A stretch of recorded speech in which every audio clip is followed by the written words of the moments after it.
আসসালামু আলাইকুম। আমি আতিকুল্লাহ।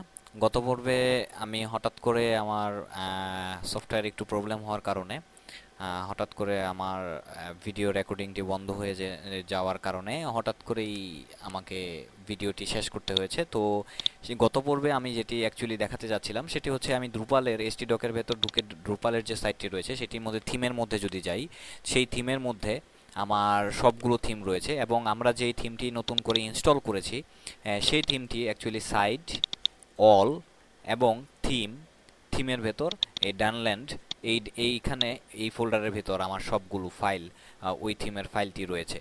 তো এবার আমরা অ্যাকচুয়ালি যেটা করতে যাচ্ছি যে আমার আহ, এখানে দেখিয়েছিলাম স্টার্ক নামে একটি বেসিক থিম রয়েছে। সেই স্টার্ক থিমটিকেই আমি একটু এডিট করতে যাচ্ছি।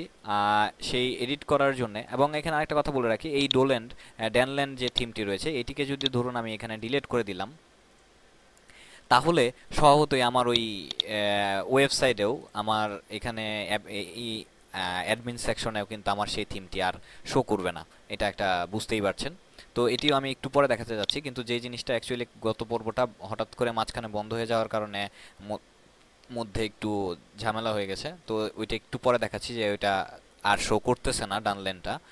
বাট এর আগে আমি আরেকটি জিনিস দেখিয়ে নিতে যাচ্ছি, সেটা হচ্ছে যে ওই বেসিক থিমটাকে বেস ধরে আমরা চাইলে আমরা নতুন করে আমাদের একটি থিম ডেভেলপ করতে পারি। এবং সেই থিমটি ডেভেলপ করার জন্য ড্রুপালের মধ্যে এখানে দেখুন থিম, এবং যতগুলো থিম রয়েছে সেই থিমগুলোই অ্যাকচুয়ালি এখানে রয়েছে। আমরা চাইলে সেই থিমগুলো নিতে পারি এবং এই স্টার্ক থিমটি কে আমরা এডিট করব, এবং এই স্টার্ট থিমটিকেই কপি করে আমি জাস্ট এখানে নাম দিয়েছি ফ্রি আন্ডারস্কোর টিউটোরিয়াল। এবং এই স্টার্ট থিমের মধ্যে দেখুন আমার ফাইল আছে layout dot CSS, logo dot PNG, readme dot TXT, screenshot dot PNG এবং স্টার্ক ডট ইনফো। ঠিক এই জিনিসগুলাই সেম টু সেম ফাইলটাই জাস্ট কপি করে আমি জাস্ট নাম, ফাইলের নাম এখানে, ফোল্ডারের নাম স্টার্ক, এখানে আমি নাম দিয়েছি ফ্রি আন্ডারস্কোর টিউটোরিয়াল। এবং এইটার ভেতর আমার ওইখানে যে ইনফো যে ফাইলটা ছিল স্টার্ক ডট ইনফো, সেই সেম স্টার্ক ডট ইনফো ফাইলটাকেই আমি এখানে free underscore tutorial dot info নামে অ্যাড করেছি।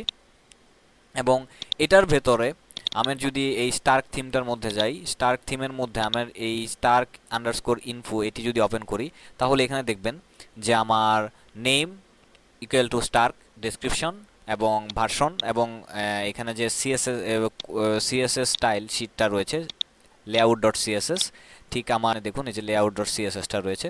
তো আমি ঠিক সেমভাবেই থিমের মধ্যে এই ফ্রি আন্ডারস্কোর টিউটোরিয়াল, এবং এটার ফ্রি আন্ডারস্কোর টিউটোরিয়াল যদি আমি নোটপ্যাড ওপেন করি, তাহলে আপনারা এখানে দেখবেন নেম, জাস্ট আমি নামটা চেঞ্জ করে নামটা ওই free underscore tutorial, description free Bangla tutorial, এবং ওইখানে আমার এটা লাস্টে যে কিছু কথাবার্তা ছিল এগুলা যে আমার জাস্ট ডেসক্রিপশন দেওয়া, বর্ণনা দেওয়ার জন্য, তো এখানে আমি সেই কথাগুলা জাস্ট ডিলিট করে দিয়েছি। এবং ওইটার মধ্যে যেরকম লেআউট ডট সিএসএস ছিল, এখানেও ঠিক লেআউট ডট সিএসএস ফাইলটা রয়েছে, ওইটাই যেহেতু আমি কপি করছি থাকাটাই স্বাভাবিক। এবং এখানে যে স্ক্রিনশটটা আছে, এই স্ক্রিনশটটাই হচ্ছে আমার ওইখানে শো করতেছে ইয়াতে। তো স্বভাবতই আপনি যে স্ক্রিনশট এখানে দিবেন সেই স্ক্রিনশটটাই এখানে শো করবে আমার ওয়েবসাইটের মধ্যে। তো যাই হোক, আমি এখানে স্ক্রিনশটটাও চেঞ্জ করতে যাচ্ছি না, জাস্ট আমি একটু দেখাতে চাচ্ছি। এবং লেআউট ডট সিএসএস যে ফাইলটা রয়েছে এটার মধ্যে আমরা যদি দেখি যে একদম বেসিক কিছু রয়েছে, এবং আমি চাচ্ছি যে আমার নিজের কাস্টম থিম যদি আমার তৈরি করতে হয়, তাহলে যেটা করা দরকার লাগবে বা করতে হয় সেটা হচ্ছে যে আমার এখানে স্টাইল ডট সিএসএস যে ফাইলটা রয়েছে, যেটা অ্যাড করলাম, এই ফাইলটার মধ্যেই আমি কপি করে আরেকটা পেস্ট করলাম, এখানে পেস্ট করলাম। তো এটার নাম দিলাম, এটার কি নাম দেওয়া যায়,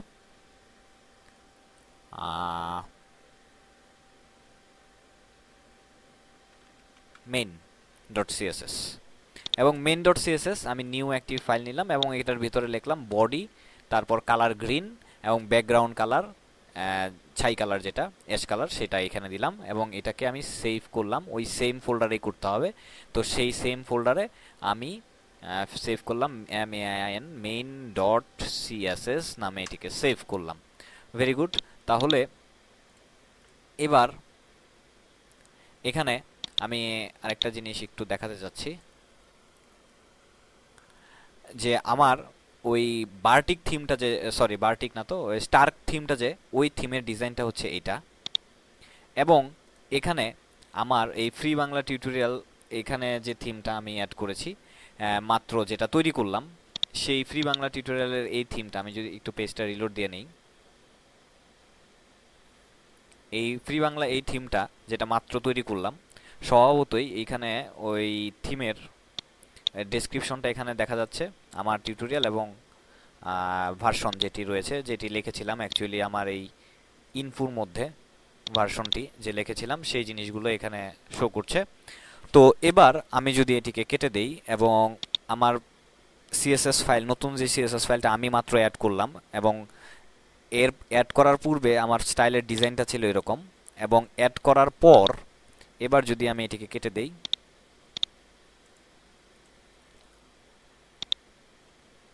এবং দাঁড়ান আর একটু পেজটা রিলোড দিয়া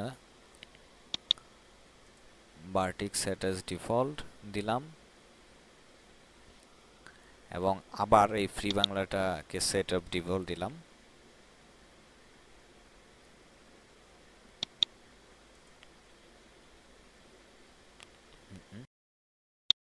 তো এবার দেখুন আমি যেটা করেছিলাম যে ওই সময় একটু হচ্ছিল না আমার কুকিজগুলোর কারণে, কুকিজটা আমি ডিলিট করে নিয়েছি ইন দ্য মিন টাইমে। তো যাই হোক, এবার দেখুন আমার এখানে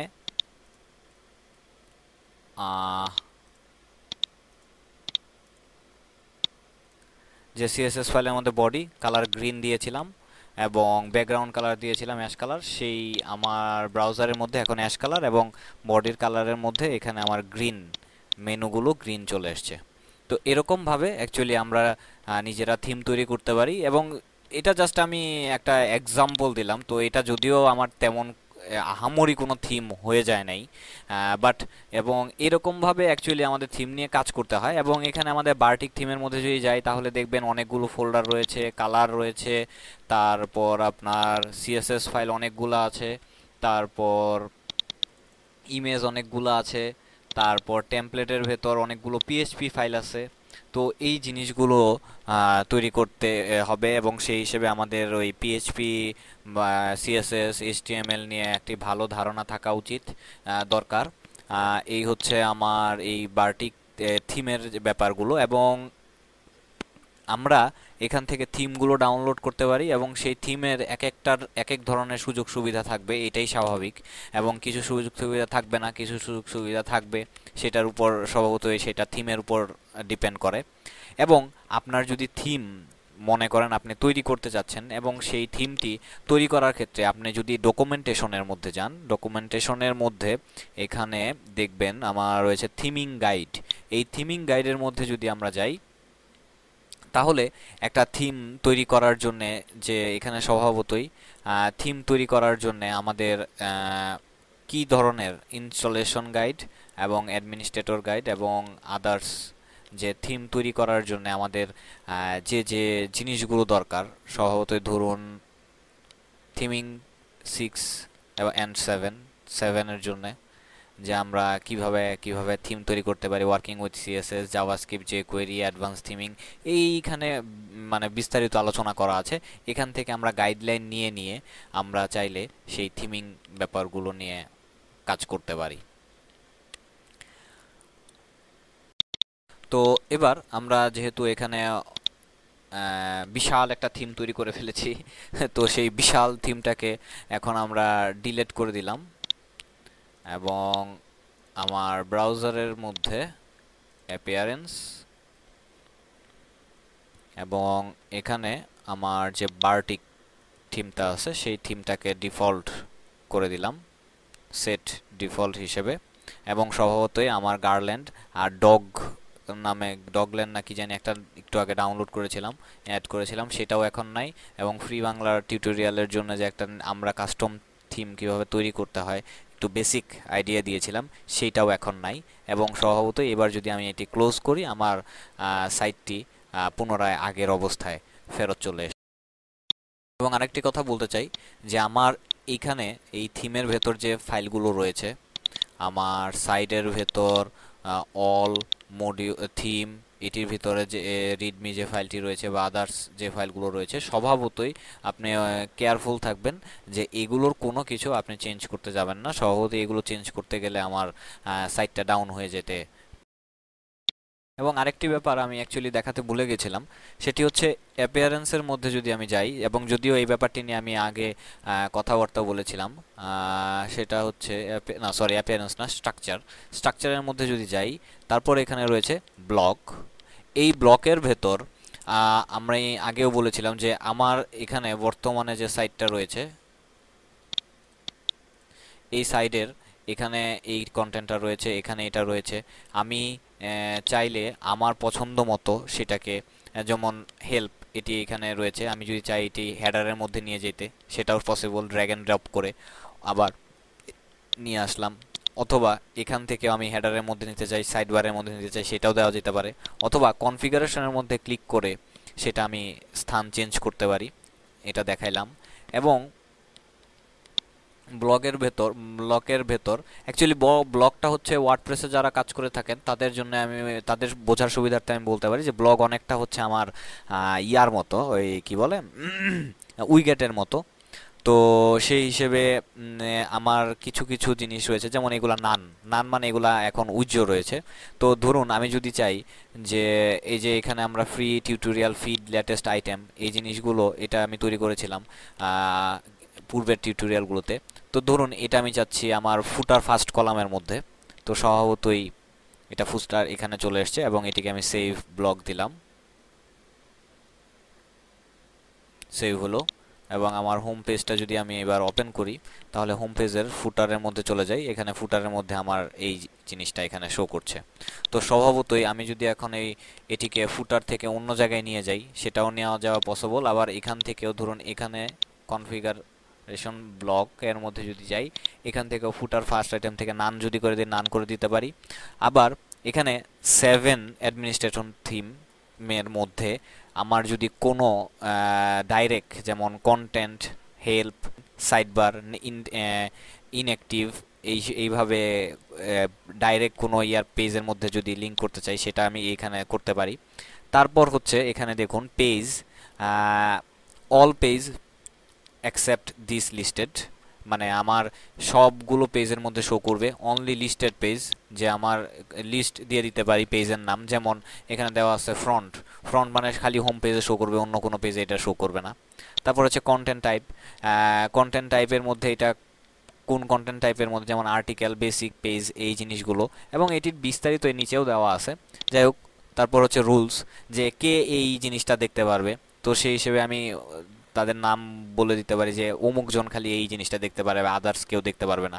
তারপর ইউজার, যে কোন ইউজারে কি এটা কাস্টমাইজ করতে পারবে, ভিজিটর, ডিফল্ট, হিডেন থাকবে, এই জিনিসগুলো। তো এরকমভাবে আমরা এই ব্লক জিনিসটা ইউজ করতে পারি আমাদের পছন্দ মতো। তারপর আমার ব্লক কোথায় কই আছে এটা যদি দেখতে চাই, তাহলে স্বভাবতই আমি এটা আগেও দেখিয়েছিলাম যে এখানে যদি আমি ক্লিক করি ডেমনস্ট্রেট, তাহলে আমরা দেখতে পাচ্ছি যে এখানে কোন জায়গায় আমরা ব্লকগুলো সেট করতে পারি। তো স্বভাবতই এটা কিন্তু বার্টিক থিমের ক্ষেত্রে এখানে এই ব্লকগুলো রয়েছে। আমি যদি গার্ল্যান্ড থিমের মধ্যে যাই, গার্ল্যান্ড থিমের ক্ষেত্রে স্বভাবতই এখানে আলাদা, এবং এখানে আমার এই জিনিসগুলো কিন্তু চেঞ্জ হয়েছে। যেমন আমার সাইড বারের মধ্যে সার্চ, নেভিগেশন, ইউজার, এবং বার্টিক থিমের মধ্যে আরেক রকম ভাবে।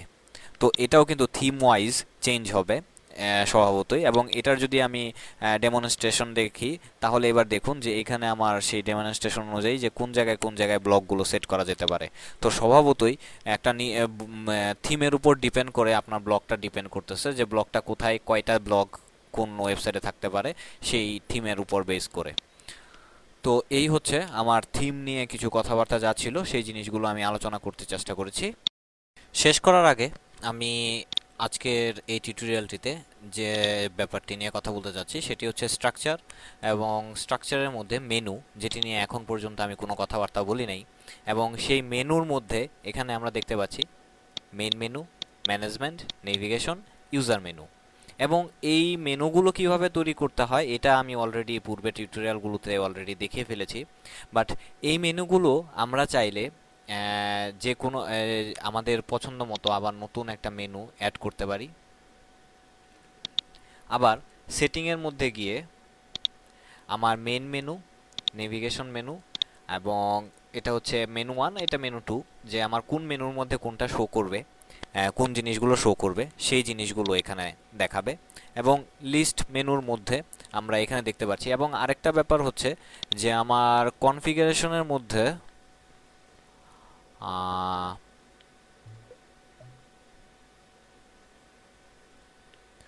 সরি, কনফিগারেশনের মধ্যে না, স্ট্রাকচারের মধ্যে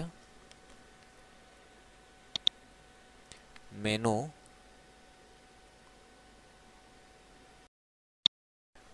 এখানে আমি যদি এডিট মেনুর মধ্যে যাই, এখানে আমি আমার ডেসক্রিপশনগুলো চেঞ্জ করতে পারছি, 1 নাম্বার। 2 নাম্বার হচ্ছে লিস্ট লিঙ্কের মধ্যে যদি যাই, লিস্ট লিঙ্কের মধ্যে আমার হোম পেজটা আমি যদি এখন দেখি যে আমার এখানে এই হোম, কন্ট্যাক্ট, অ্যাবাউট, স্বভাবতই আমার হোমটা আগে থাকা উচিত, তারপরে হচ্ছে অ্যাবাউট, তারপরে কন্ট্যাক্ট। তো এই জিনিসটা যদি আমাকে চেঞ্জ করতে হয়, এটা সিম্পলি ড্র্যাগ অ্যান্ড ড্রপ করে উপরে কন্ট্যাক্ট, সেভ কনফিগারেশন, তো ইটস ওকে। এবং এবার যদি আমার পেজটাকে রিলোড দেই, তাহলে এখানে দেখুন হোম, অ্যাবাউট, কন্ট্যাক্ট, সেই অনুযায়ী পেজটি শো করছে। 1 নাম্বার গেল। তারপর হচ্ছে মেনুর মধ্যে যদি আবার যাই এবং এখানে ব্লগ অ্যাডমিনিস্ট্রেটর মানে আমার ব্লগ পেজের মধ্যে যাই, এবং সেই ব্লগ পেজে আমার main page, content, search form, এবং এখানে মেইন মেনু, এই মেইন মেনুটা কোথায় শো করবে সেটা আমরা এখান থেকে দিয়ে দিতে পারি ব্লগের মধ্যে। ম্যানেজমেন্ট যে মেনুটি রয়েছে সেটি, তারপর আদার্স ইউজার মেনু, এটা কই শো করবে সেগুলো ইচ্ছা করলে আমরা এখান থেকে দিয়ে দিতে পারি। তো আমরা আগামী পর্বে যে এই জিনিসটি নিয়ে কথা বলবো, যে একটি এখানে দেখুন ফিড এগ্রিগেটর, এবং এটির আন্ডারে আবার সোর্স, এবং এই সোর্সের আন্ডারে আমার যে পেজটা এরকমভাবে যে মেনুর মধ্যে সাব মেনুর মতো করে তৈরি হচ্ছে, এই জিনিসটা আমরা কিভাবে তৈরি করতে পারি, যদিও এটা অলরেডি এখানে তৈরি হয়েছে, তো এটা নিয়ে আমরা আর একটু বিস্তারিত আলোচনা করব। আর হচ্ছে যে আমার দ্রুপল আমার একটা বুক কিভাবে তৈরি করা যেতে পারে, যেমন আমার কন্টেন্টের মধ্যে যদি যাই, কন্টেন্ট না সরি, স্ট্রাকচারের মধ্যে যাই, এবং স্ট্রাকচারের মধ্যে কন্টেন্ট টাইপ, এবং এখানে আমরা বুক, এখানে আমার আর্টিকেল, বেস, এবং ব্লগ এন্ট্রি, ফোরাম, পোল, এবং প্রোডাক্ট, এই জিনিসগুলো রয়েছে। তো আমরা দেখব যে আগের পেজ, পরের পেজ যাওয়ার জন্য যে স্লাইড ঠিক না, মানে নেভিগেশন বা লিঙ্ক দেওয়া থাকে, সেই জিনিসগুলো কিভাবে তৈরি করা যায় সেটি আমরা দেখব। তো আজকে বন্ধুরা এই পর্যন্তই, পরবর্তী টিউটোরিয়ালে আবার দেখা হবে, সেই পর্যন্ত সবাইকে ধন্যবাদ।